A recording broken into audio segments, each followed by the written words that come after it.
कि आज कब्रिस्तान जब आप कह रहे हैं कि ट्रिब्यूनल और डीएम करेगा, तो कोई कब्रिस्तान के अंदर मर जाता है मुसलमान को कब्र में दफन करने के लिए, क्या डीएम से परमिशन लेना पड़ेगा? डीएम परमिशन देंगे तब हम कब्र में दफनेंगे। हाँ, 2025 में हमारी सरकार बनेगी और तेजस्वी यादव मुख्यमंत्री बनेंगे।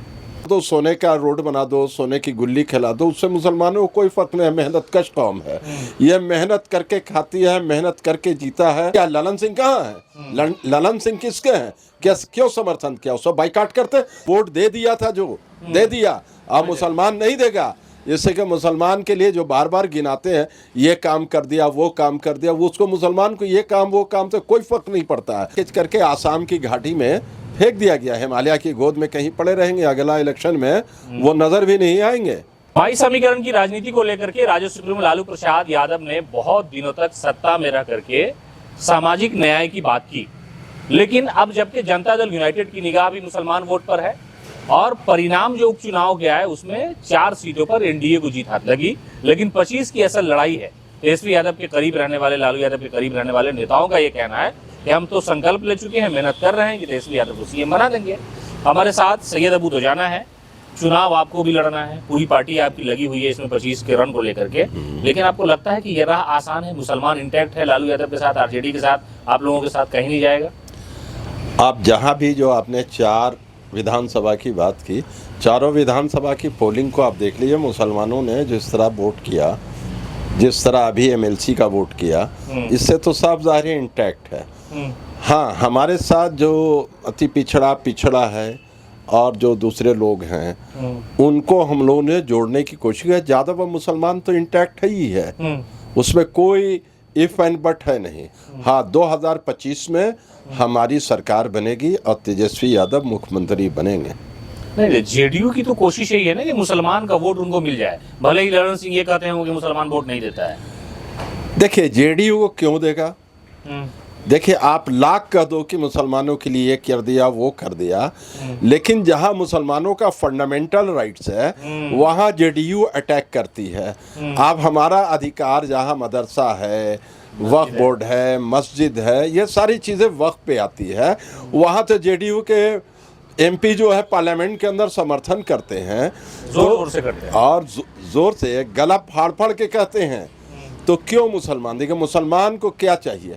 हमारा अधिकार, हमारा फंडामेंटल राइट्स, हमारे कॉन्स्टिट्यूशंस में जो हमारा अधिकार है, वो अधिकार हमारा सेफ रहे। आप लाख कर दो, सोने का रोड बना दो, सोने की गुल्ली खिला दो, उससे मुसलमानों को कोई फर्क नहीं है। मेहनत कश कौम है, ये मेहनत करके खाती है, मेहनत करके जीता है, मेहनत करके पढ़ता है। किसी के भीख पे ये मुसलमान कौम नहीं है। अपने बलबूते पे करता है, अपने बलबूते पे पढ़ता है, अपने बलबूते पर नौकरी लेता है, अपने बलबूते पर रोजगार करता है, सारी चीज़ें अपने बलबूते पे करता है। मुसलमान को तकलीफ ये है कि मुसलमानों का फंडामेंटल राइट्स वो छीनेगा, वो छीन रहे हैं, तो वो मुसलमान हिंदुस्तान का कभी बर्दाश्त नहीं करा। और ख़ास के बिहार का मुसलमान जो है इस मामले में बहुत ज़्यादा सेंसिटिव है कि लाख चिल्ला दे कि जेडीयू वाले या फलाना वाले, ढकाना वाले, उससे कोई मुसलमानों को फ़र्क नहीं। मुसलमानों को कॉन्स्टिट्यूशनल अधिकार चाहिए जो उनके कॉन्स्टिट्यूशन में दिया हुआ है। वक्फ बोर्ड का मामला है, मदरसे का मामला है, मस्जिद का मामला है, ये सारी चीज़ें आज मान लीजिए कि आज कब्रिस्तान जब आप कह रहे हैं कि ट्रिब्यूनल और डीएम करेगा, तो कोई कब्रिस्तान के अंदर मर जाता है मुसलमान को कब्र में दफन करने के लिए, क्या डीएम से परमिशन लेना पड़ेगा? डीएम परमिशन देंगे तब हम कब्र में दफनेंगे। हमारा तो अधिकार छीना गया है। ये सब तो आपको लगता है कि जो अधिकार बीजेपी छीनने का जो इल्जाम आप उन पर लगा रहे हैं, तो नीतीश कुमार इसमें बराबर के शरीक हैं? एनडीए छीनने के लिए। इंडिया क्या? ललन सिंह कहाँ है? ललन सिंह किसके हैं? क्या क्यों समर्थन किया? उसको बाइकाट करते तब हम मान लेते हैं कि एनडीए में रह के आपने इसके खिलाफ हैं। आप तो एनडीए का में रह के आप बीजेपी का समर्थन दिया, तो कैसे हम मान लेंगे कि आप मेरे बहखाक हैं? कैसे आप मेरे हमदर्द हैं? क्यों? हमारे अधिकार को छीनने के लिए। और आप बोल रहे हैं कि मुसलमान वोट, अरे मुसलमान वोट दे दिया था, जो दे दिया, अब मुसलमान नहीं देगा।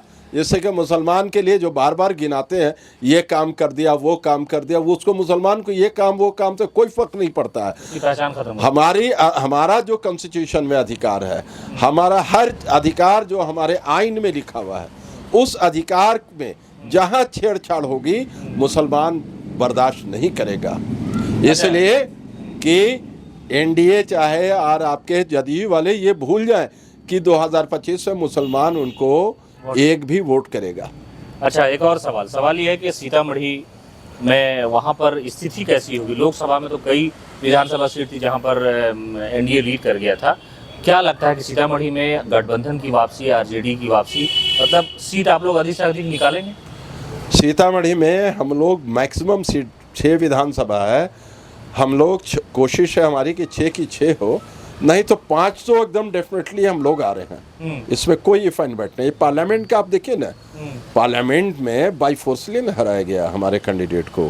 अच्छा। 45,000 से पार्लियामेंट में बाई फोर्सली हराया गया। हर जगह से हम कर रहे हैं। हेरा फेरी आप जान रहे हैं किस तरह हरियाणा में हुआ, किस तरह महाराष्ट्र में हुआ। आपके सामने लोकसभा में जिस तरह से इन्होंने हरकतें की, इतना बड़ा तो मोदी का कोई भी आप देख लीजिए। एनडीए की एक बार आता है तो लोग जोश में वोट करते हैं, 5 साल के बाद उसकी एंटी इनकम्बेंसी होती है। एंटी इनकम्बेंसी में इनका वोट बढ़ेगा कि घटेगा? लेकिन ये तो गलत बात है। झारखंड में आप लोग जीत गए तो वहाँ बेईमानी नहीं हुई। झारखंड की आवाम तो इनको दौड़ा रही थी। वहाँ झारखंड का मेन सबसे बड़ा था, वहाँ अधिकार आदिवासियों का था। जर जमीन जंगल। हाँ, जर जमीन जंगल।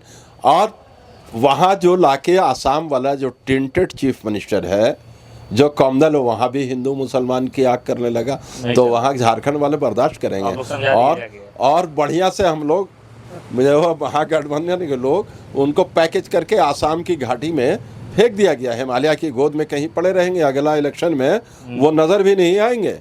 अच्छा, लालू जी के साथ लगातार मंथन होती रहती है आपको राजनीति में लेके। उनके दिल में जो इच्छा है कि भाई उनका बेटा भी सीएम बने, पार्टी मजबूत हो, इस पूरे मिशन पे आप लोग बहुत मेहनत और ईमानदारी से काम कर रहे हैं। इसलिए कि लोग ये सोशल मीडिया पे कह रहे हैं कि आरजेडी को बड़ी मेहनत करनी हुई।